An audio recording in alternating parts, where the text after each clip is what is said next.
des toilettes dans les cellules, un frigo posé, il y avait un lit, des mots écrits sur les murs et la tapisserie qui était enlevée.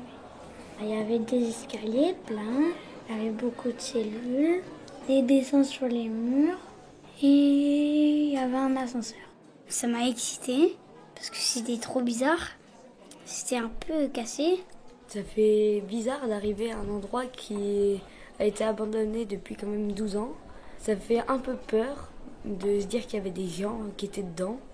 Mais de se dire qu'il n'y a plus personne, ça rassure plus. J'ai appris que ça m'a aidé à comprendre plus que c'est vraiment pas bien de voler, de tuer, tout ça. Même si déjà je le savais. À l'occasion des Journées européennes du matrimoine et du patrimoine 2022, l'ancienne prison Jacques Cartier était ouverte au public à l'initiative de Rennes, ville et métropole.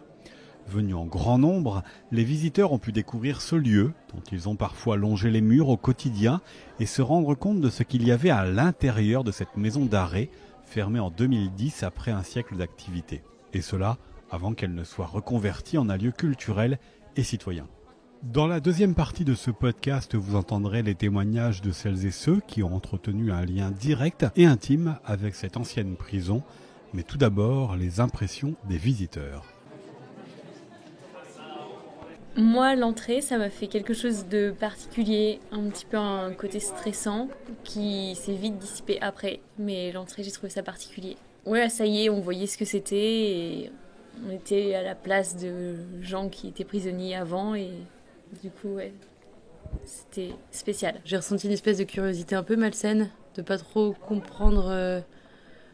Enfin, en effet, de rentrer dans la vie de gens passés, avec ce côté d'avoir une curiosité de voir quels étaient leurs lieux de vie, mais en se disant que c'était pas forcément notre place. On est assez intrigué par les choses qu'on voit pas, quoi. Du coup, on s'est dit pourquoi pas venir là. Moi, je connaissais surtout le nom Jacques Cartier avec le nom de la station de métro, en fait. Donc c'était l'occasion de voir ce qui se cachait derrière. Et c'est vrai que on aime bien visiter des bâtiments Un peu abandonnés. Et qui ont un lien avec l'industrie ou ouais, qui ont l'histoire, quoi. Qu'est-ce qui m'a poussé à venir visiter la prison ? Je trouve que c'est des lieux qu'on peut pas visiter tous les jours, en tout cas, où on peut se faire parfois des idées. Qu'est-ce qui peut se jouer pour des personnes qui ont été emprisonnées ? Et du coup, moi, j'avais envie de voir un peu en vrai, c'était quoi les conditions de vie dans lesquelles ces personnes pouvaient être accueillies. On entend en fait beaucoup de choses sur les prisons et c'est vrai que le voir en vrai c'est différent et on entend aussi d'ailleurs tout et son contraire parce qu'il y a des gens qui trouvent que finalement les détenus sont pas dans de si mauvaises conditions, que finalement c'est pas si terrible la vie en prison et je pense que c'est très intéressant de visiter des lieux comme ça pour se rendre compte, de vraiment se mettre à la place de ces gens-là et je pense dans ce sens-là ça peut, enfin de visiter ce genre de lieu ça peut vraiment permettre à certaines personnes de se rendre compte que c'est pas forcément, enfin l'image qu'ils en ont n'est pas forcément la bonne. Moi, ma principale raison, c'était parce que je suis d'une famille de résistants déportés. Je représente une association et une famille. Donc, mon devoir était de témoigner en leur nom, puisque le dernier résistant déporté que je connaissais est décédé seulement l'année dernière.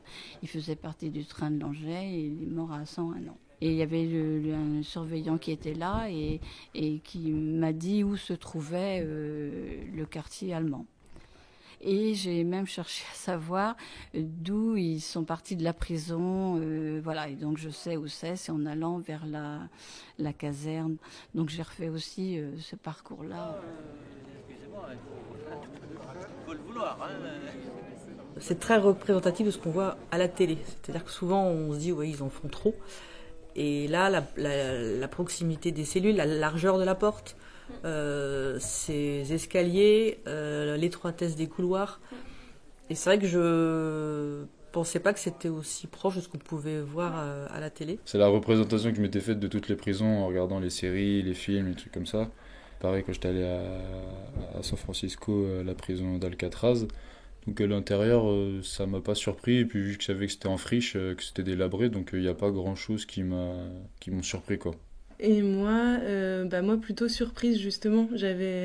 J'imaginais pas des prisons comme ça qui ressemblent justement à ce qu'on voit dans les séries avec les escaliers en métal et ça je pensais que c'était pas forcément en France et que c'était plus à l'étranger et donc voilà, assez surprise de ce que j'ai vu.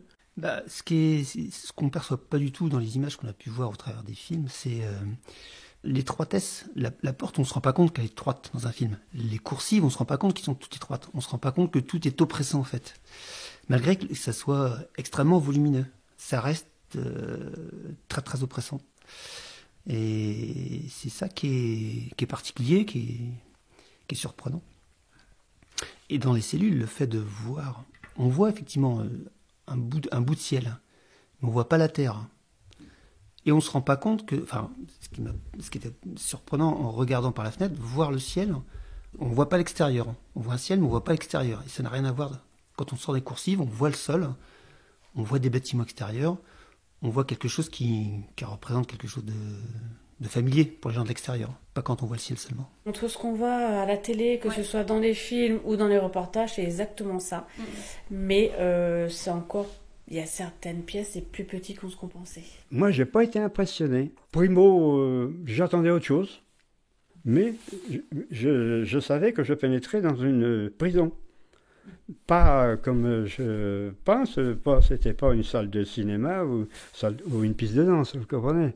Et donc, voilà. En plus, il y a des choses aussi, du fait qu'on a vu pas mal de documentaires et des films, donc on s'était un peu imprégné déjà de ces vues-là, voilà. J'ai pensé au TikTok où ils refont les recettes de détenus, genre avec les trucs, c'était les recettes de la galère un peu et tout, enfin il y a plein de trucs comme ça, en mode sur les trucs de survie ou quand je sais pas si vous avez regardé Orange is the New Black et tout, quand tu vois les trucs de survie en fait que en gros si tu vis selon les règles de la prison en fait tu vis pas ou alors t'as une vie de merde tu vois et c'est que c'est partout ce qui se passe à côté et tout ce que tu peux faire toi-même pour améliorer ton confort et tout ça que c'est cool et tu vois ça je trouve dans les cellules avec les écritures sur les murs avec les trous, les trucs, avec les bouteilles accrochées là dans la grande cour et tout, tu vois les systèmes de communication. Et ce sentiment d'abandon soudain. En fait on a vraiment l'impression que ça s'est arrêté, qu'elle n'a plus été en fonction subitement et qu'elle a été presque laissée en l'état. Dans la cour, sur les barbelés, on voit encore des textiles, des vêtements, donc c'est assez particulier. C'est comme si tout le monde avait été évacué en 1 minute et tout était resté figé. Et ça, c'est impressionnant. Une impression d'être hors du temps. Que le temps vraiment s'est arrêté quand on a pénétré dans le bâtiment. Et il y avait énormément de monde, mais l'impression quand même d'être seul.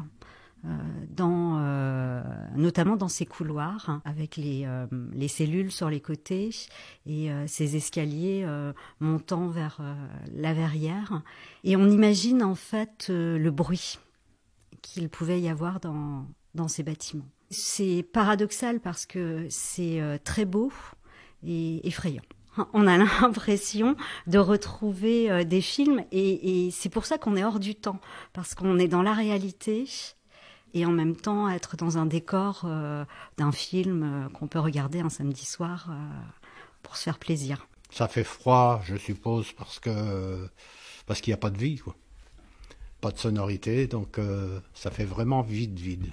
Ça fait froid, c'est glacial. Quand on voit l'infrastructure avec des barbelés, on se croirait en guerre. Un sentiment très partagé, enfin vraiment deux choses très différentes. Moi, une immense admiration pour l'architecture. Je suis assez subjuguée, j'aime beaucoup ces bâtiments-là avec toutes ces constructions métalliques, toutes les coursives, le plaisir de voir ce bâtiment, de voir son architecture, ça c'est super.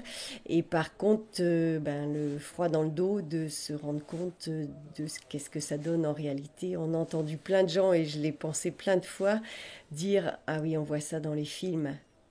Et là, c'est en vrai. Et c'est pas en vrai parce qu'on n'a pas le son, on n'a pas la présence, on a juste des petites traces, des petits restes.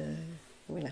D'abord, je suis très heureuse de pouvoir pénétrer dans cette prison. Ça fait 10 ans que nous habitons le quartier et effectivement, l'émotion est là. Parce que j'ai eu une impression d'enfermement. Mon cœur, 1 heure après, est toujours serré. On sent qu'il y a eu beaucoup de souffrance. Ce qui me frappe dans cette prison, c'est l'absence d'horizon. Quand vous rentrez dans une cellule, il y a de la lumière, mais elle est en hauteur. Et donc, pour un être humain, les prisonniers ont sûrement dû avoir l'impression d'être en cage. Enfin, je m'attendais à une ambiance assez particulière, on va dire. Donc d'un côté, on est content de faire la visite et de l'autre, on imagine tous les gens qu'il y avait, l'ambiance qu'ils pouvaient avoir. Certaines cellules, on se dit, bon, on y reste, mais pas trop longtemps non plus. C'est une belle découverte, on va dire. Je pense qu'on apprécie la visite parce qu'on n'est pas forcé d'y rester aussi. C'est ça, exactement. En tant que visiteur, ça... C'est très joli parce qu'on y passe de 1 heure. Je vais dire que c'est peut-être moins pire que ce que j'aurais pensé. Parce que, en fait, j'ai trouvé que c'était quand même, la lumière était assez présente.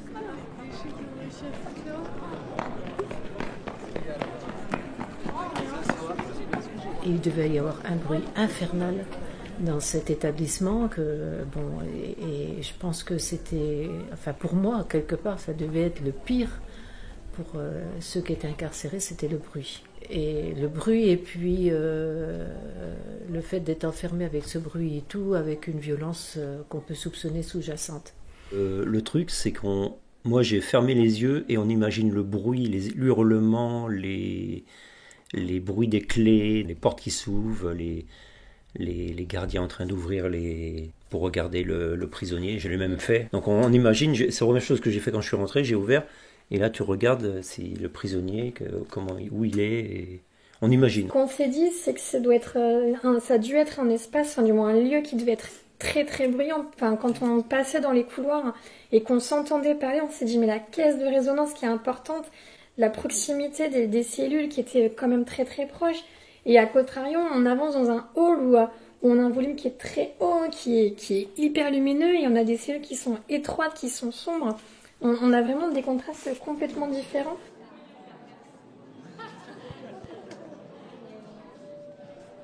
Parmi les visiteurs de cette ancienne prison Jacques Cartier de Rennes, certaines personnes avaient un lien plus étroit et plus intime à ce lieu qu'ils ont fréquenté de l'intérieur, et ils se sont parfois improvisés guides pour raconter leur histoire. J'ai surtout voulu visiter la prison aujourd'hui pour faire voir à ma femme que les lieux où j'ai travaillé, quoi. Voilà. C'était surtout ça. S'il y avait que moi, je serais pas venu. Hein. Pour te faire voir les lieux, quoi. Ouais. Enfants, quoi, mais ils n'ont pas pu venir. Dommage, ils n'ont pas pu venir. On leur a téléphoné une queue. Oh non, on va pas faire 2 heures de queue. Non. Beaucoup d'émotions par le fait que mon papa a fait toute sa carrière à la maison d'arrêt de Rennes. Et c'est beaucoup de choses que j'ai ressenties en arrivant dans la prison et que je n'avais pas découvert évidemment, uniquement une fois par un œilleton. Mais là aujourd'hui, c'est beaucoup de choses qui remontent à la surface. Je le voyais sur les promenades, je l'imaginais avec éventuellement les détenus, j'imaginais aussi également faire les rondes, c'est beaucoup de choses. En fait, il en parlait très peu, c'était peut-être dû aussi au travail qu'il faisait, peut-être qu'il y avait aussi, il ne pouvait peut-être pas dire ce qu'il ressentait, mais bon, on sentait quand même que c'était quelqu'un qui était un petit peu refermé sur lui-même, il avait certainement des conditions de travail qui ne permettaient pas non plus d'en parler trop ouvertement. Mais ceci dit, il aimait son travail. Il aimait son travail, la relation aussi. Parfois, il évoquait certains détenus, certaines conditions. Ses collègues aussi, oui. Je retrouve la prison. Alors non, parce qu'il y a plein de choses. Il y a les arbres qui ont poussé, les branches qui ont poussé, les murs qui sont écaillés, des meubles qui ne sont plus, des lieux qui ne sont plus non plus, puisqu'ils ont été enlevés. Le rond-point, par exemple, où il y avait au milieu toute une infrastructure qui aujourd'hui n'existe plus, qui gérait quand même toute la circulation, donc c'est étonnant. Et puis je suis super content d'être venu à l'infirmerie. À part le raconter, alors il faudrait qu'il y ait des détenus, parce que les détenus, ils vivaient... Moi, je vis l'extérieur, j'ai vécu l'extérieur. Eux, ils vivaient l'intérieur. Ça serait intéressant d'avoir les détenus qui puissent en parler, enfin, à mon avis. Mais... Et encore, chaque détenu a vécu ça à sa manière, en fonction de sa culture, en fonction de son intelligence, en fonction de son passé, etc., du pourquoi il était incarcéré. Moi, en tant qu'ancien surveillant, ça ne me choque pas. Mais j'entends des gens... qui partent, disent « Oh, tu te rends compte, les conditions carcérales, comment ils étaient, comment ils vivaient. » Ils s'en reviennent pas d'ailleurs, ils sont un peu choqués. Moi, ça me... Ouais. Bon, si, moi, ça m'a confirmé un peu les explications que tu me donnais. Mais j'ai aimé mon métier, parce qu'après j'ai fait 27 ans à Nantes. On n'avait pas que des mauvaises relations avec les détenus. Les gens croient qu'on était toujours en bisbise. Non, il y avait certains détenus. On est en bisbille. Il y avait d'autres, ça se passait très bien. Ici, vous avez un quartier, je ne sais pas si on vous l'a dit, il y avait des Jéhovah, objecteurs de conscience. Donc l'État leur faisait faire 2 ans de prison. C'était dur quand même pour eux. Donc là, c'était ici, dans la prison de Rennes, il y avait un étage qu'on ne peut pas accéder. Enfin, c'est bête, quoi.